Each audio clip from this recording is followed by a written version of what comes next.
પરમ દિવસે હું મારા સ્કૂલ ફ્રેન્ડ્સને મળ્યો. પરમ દિવસે અમે લોકો ભેગા થયેલા. એમાંથી એક તો મારો બેન્ચમેટ હતો.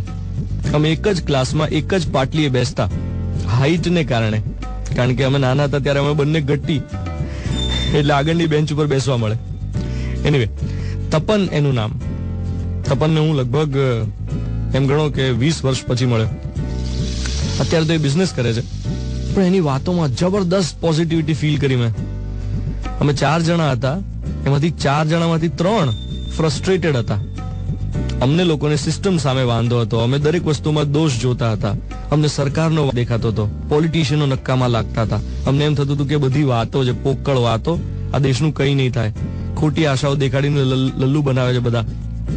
નથી આપણા દેશમાં એજ્યુકેશનની ભલીવાર, નથી હેલ્થ સેક્ટરમાં કંઈ થતું. એટલે મારા મોંમાંથી નીકળી ગયું કે population is the biggest problem. Tapan તરત બોલ્યો, population is an opportunity Dhvanit. આ પોપ્યુલેશન અને એમાં રહેલો પોટેન્શિયલ એક જબરદસ્ત ઓપોર્ચ્યુનિટી છે.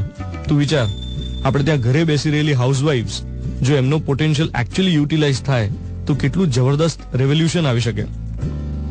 એ કહે છે કે મારી કંપનીમાં હું જેને યંગ બોયઝને હાયર કરું છું, ભલે એમને વર્ક એક્સપિરિયન્સ ના હોય, પણ પોટેન્શિયલ જબરદસ્ત હોય છે. જરૂર છે તો એમને પ્રોપરલી ગાઈડ કરવાની.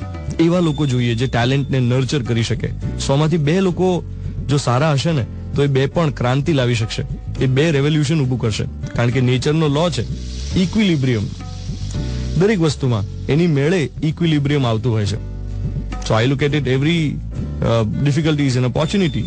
આ કરપ્શન છે 500 કરોડમાંથી 100 કરોડ ચાઉં થઈ જાય છે, તો ભલે 400 નું કામ તો થાય, 100 ભલે ચાઉં થઈ જાય.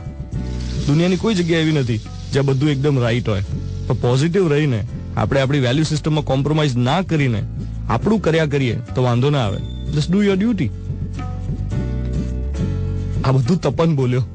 તો આજનો મોર્નિંગ મંત્ર, આવા લોકો આપણી આસપાસ હોય ને તો આપણે સુધરી જઈએ.